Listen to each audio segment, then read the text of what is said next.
Do you want to be able to play cocktail jazz piano like this?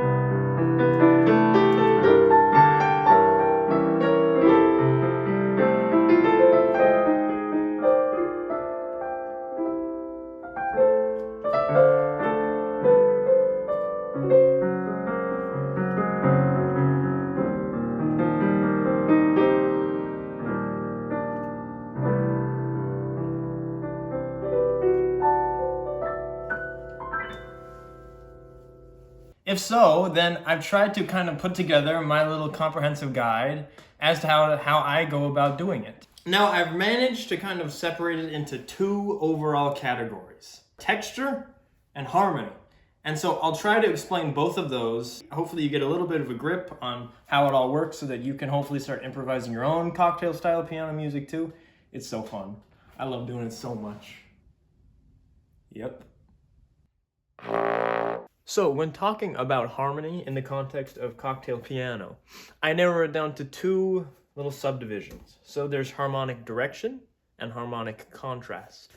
Now, when I say harmonic direction, I mean having different harmonies and chords that you use to lead the ear to lean in a certain direction to expect to hear something. For example, if I play a D minor 7 and then a G7, you're going to expect to hear C. You know what I mean?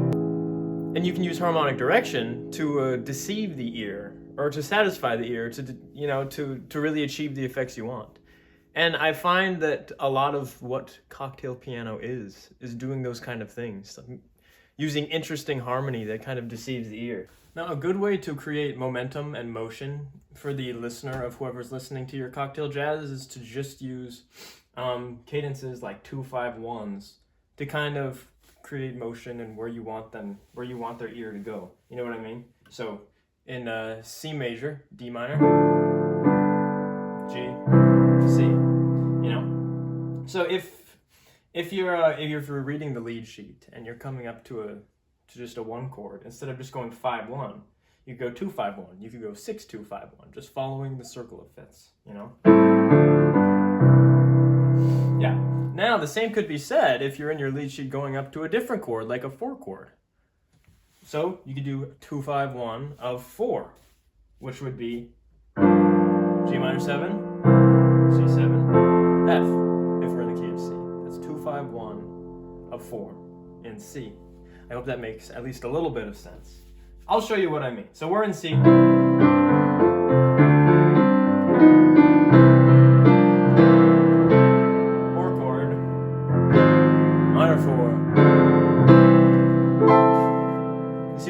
That kind of thing. So there's another little trick that you can pull using this kind of thing, like the circle of fifths, and it's called the backdoor 2-5-1, which is basically what you're doing is 2-5-6. Except you need to make the 6 of what you're doing your 1. And this is probably kind of confusing. I'll just show you. So we're in C. We have D minor, G, and then A. It's kind of refreshing. It's like, whoa, my ear wasn't expecting that. It was expecting instead. That's what it got. So why that works is really due to more complex music theory rules and stuff that I won't bother to explain because I won't be able to explain it very well. But basically, if I were to do that in the key of C and I wanted to land on C as the back door of the 2-5-1, then what is 6 if 6 is C? Or that didn't make sense. What key signature has C as the 6? Because we need to go 2-5-6. And it's E flat. 1, 2, 3, 4, 5, 6. So we'll do 2-5 for E flat and then land on C because we're playing in the key of C. So we have an F minor 7, a B flat 7, and then C major. That's a backdoor 2-5-1. I hope that makes a little bit of sense, and I use that one constantly in my playing and stuff. Yeah, and you could even like combine tritone substitution and 2-5-1 to get like that kind of thing going on. Tritone substitution should have its own like video. Well, anyway, I hope that makes a little sense. And in my little noodling around of Misty, I hope that you could have seen a little bit of that in action. A little.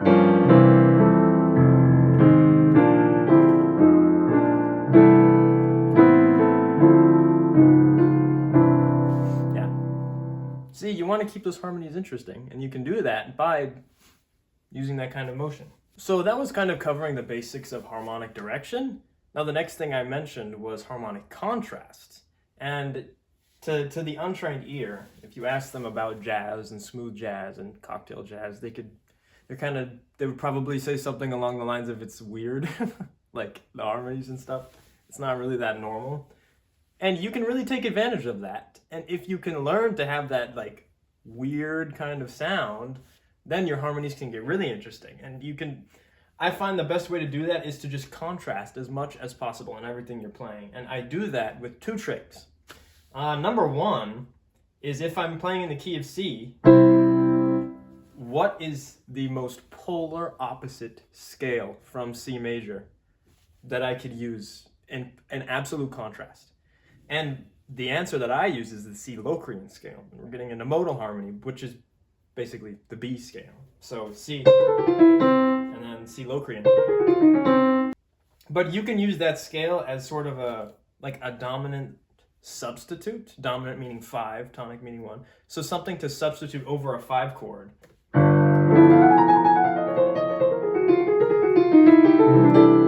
know what I mean?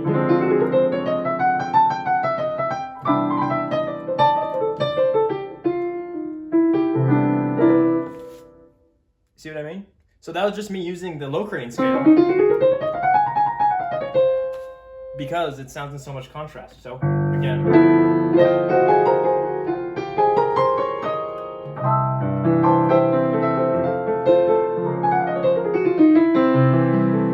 Voila. So that's one of my little tricks to get kind of that cool cocktail-y sound going on. And the other one is if you want to have actual harmonic contrast, then you can use what I like to use, which is the circle of minor thirds. Throw away what you know about the circle of fifths. This is the circle of minor thirds. You just follow minor thirds of the piano. So C, E flat, F sharp, A, C, E flat, F sharp, A, C. It's basically just a diminished chord. But if you play those as chords, you get C, E flat, F sharp, A, C. And that sounds cool to me. If you flip them to minor, they sound even cooler. Listen to this. C minor, E flat minor, F sharp minor, A minor, C minor. Like, there's a lot of stuff going on in there in the ears. You know what I mean? So I really like to kind of play with that. And combining those with some of the chords in the Locrian scale, like I said, you can really play with some fascinating harmony, you know?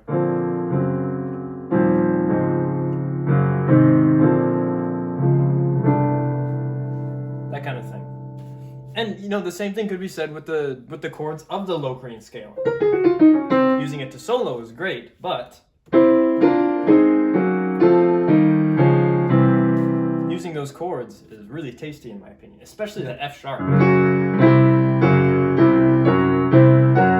Because F sharp is in such stark contrast to C. It's literally a tritone away.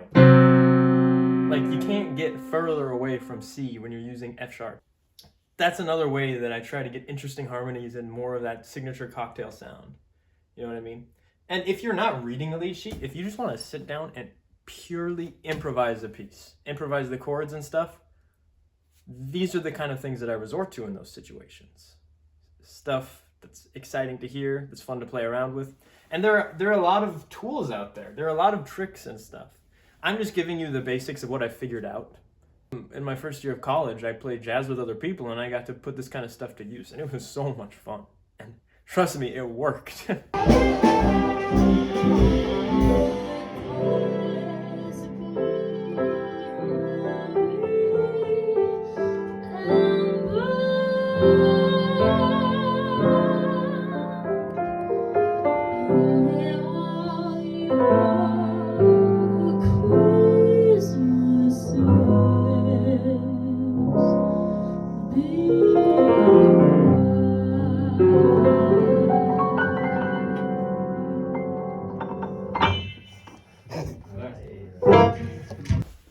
Okay, a really important part of harmony that I completely forgot to talk about is chord extensions. If you don't know what that means, it's like if you hear C6, C9, C13, C sharp 11, all that. All those numbers at the end of the chords, that's the extension. And it's super simple. So if I wanted to play a C6, a C chord with the extension 6, all I do is play the 6th note of the scale. So that's a C6. You know what I mean? If I wanted to play a C major 7, what is the 7th note of the C major scale? What if I wanted to play a C major 9? What if I wanted to play a C sharp 11? That's what that is. 13. You know, it just keeps growing and growing. Now, there are unfortunately a few rules that you just have to stick to with extensions. For example, if I say C7, that's not the chord. C7 always implies C dominant 7. Dominant meaning that it has a flat 7, but a major 3. Now, why is that called dominant 7? It's because you need that flat 7 and major 3 to act as a dominant chord. Dominant meaning 5. Both resolve inwards. So it's kind of unique. Why else would you need a major 3rd but a minor 7th for when it's being used as a dominant chord? So that's what C dominant 7 would be. If I were to say C minor 7, you might think C minor 7? No. This is C minor 7. You have the E flat in there. So the C minor chord with the minor 7. If I were to say C major 7, that's when you get that. Now 9 doesn't change. The 11 is always sharp. And it's always specified sharp 11 anyway. So you're kind of off the hook in that regard anyways. So you got 1, 3, 5, 7, 9, sharp 11, 13, you know, and then you can keep going. But then the harmony makes less and less sense if you go too far. But you can still like achieve a really cool sound. Or no? Well, anyway, that's kind of how I go about understanding chord extensions.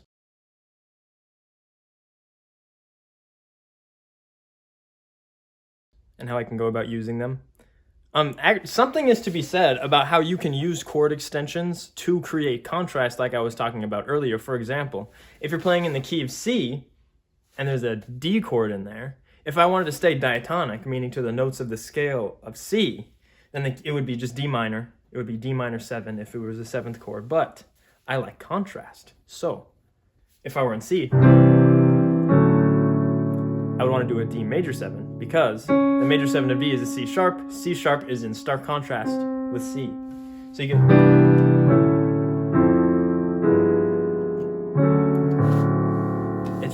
It just gives you more of that sound, that cocktail sound that people look for. So, we talked about harmony. Now the next thing you need to understand to be able to improvise in the cocktail style is texture. What in the world does texture mean? Texture is like what's going on. You know what I mean? Like you can have a heavy texture, which is super busy. Like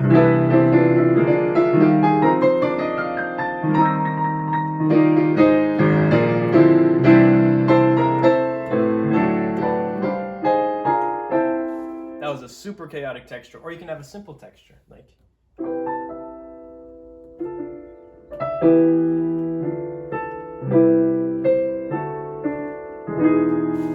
that was a really simple texture. Texture just meaning how much is going on and what does it look like? Like, what does it look like in your hands as you're playing it?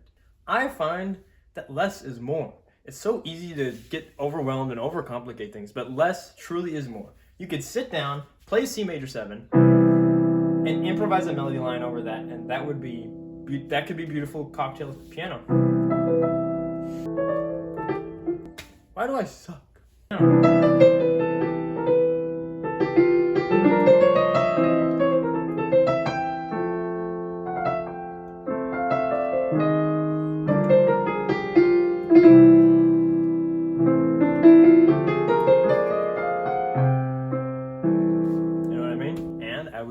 Contrasting scales to improvise that melody. And I feel like you reach a point where you want to improvise in the cocktail style and you like that rubato feel, but the more complex you get, I feel like the more structure you need. Structure meaning like pulse. I just resort to stride. And if you don't know what that is, stride is, look at my left hand.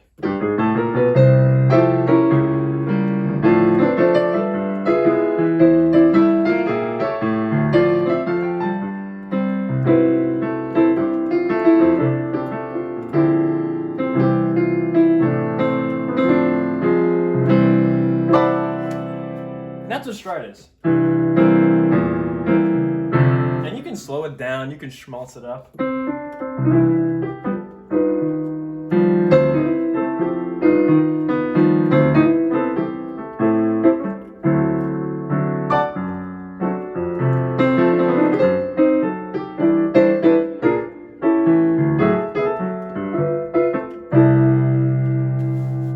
Like that.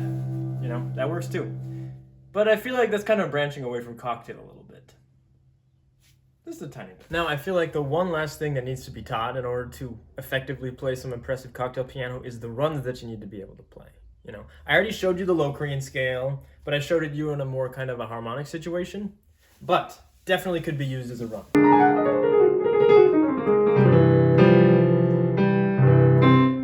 I'm sure a lot of you guys already know what the blues scale is. You can just make runs out of that, just use different notes. You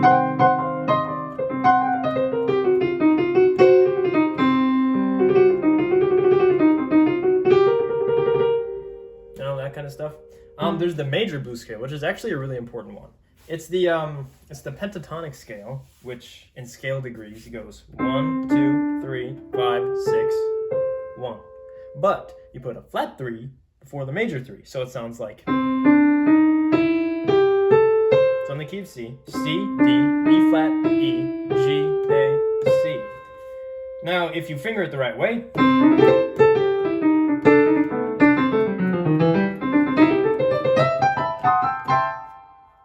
that can be a mean solo right there. Yeah, let me think. The octatonic scale, that's another really important one. That's probably the most advanced scale that I use when I'm improvising runs and stuff.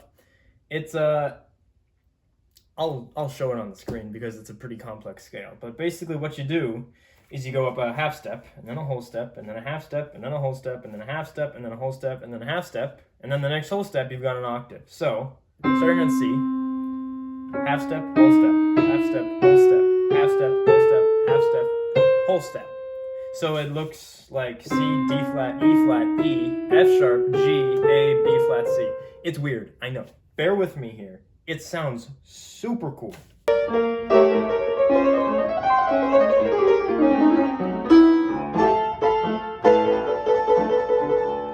It can, largely I use it as a dominant kind of substitute, not substitute, as just a dominant flourish.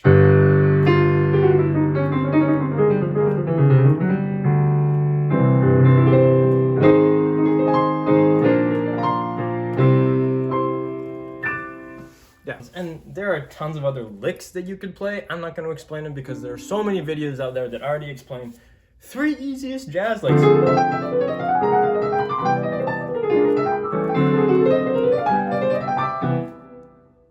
Jazz licks. And really, I feel like you could really get by with that major blues scale.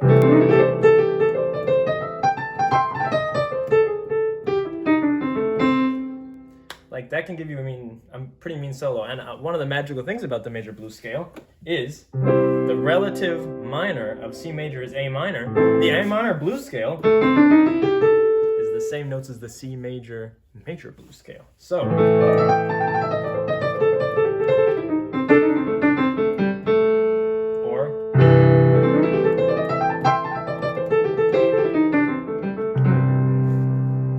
same notes. Honestly, I would probably say the most important thing to take away from this is to just play around, to just try to figure out new things, just try different chords. That might sound cool. I mean, if you try a chord that might sound horrible, but it sounds cool, then you found a new chord that sounds cool, even though you thought it might sound horrible. Like, that's how I discovered a lot of my favorite chords and harmonies and that kind of stuff. So hopefully that made at least a little bit of sense. If it did, mission accomplished. If you liked it, subscribe and I'll try to do more fun stuff like this. I mean, this is the stuff that I really just love doing. I love explaining this to people. I love teaching people how to play jazz. I love explaining harmony and stuff. So if you like that, If you have any other suggestions, let me know down below, and maybe I'll do them if I'm in a good mood. I'm in a good mood. Also, if you like my content and you want to help me out a little bit, I set up a Buy Me a Coffee. So, if you like this and you want to support, I would really appreciate it. It's possible to give donations through YouTube itself, but I actually end up getting less than half of it. One time a few weeks ago, someone donated $10 to one of my videos, and I was like, no way, someone gave me $10. I got $3.60 of it, so YouTube is kind of blood-sucking in that way. So if you want to support me, I'll put the link in the description. But thanks for watching. Bye.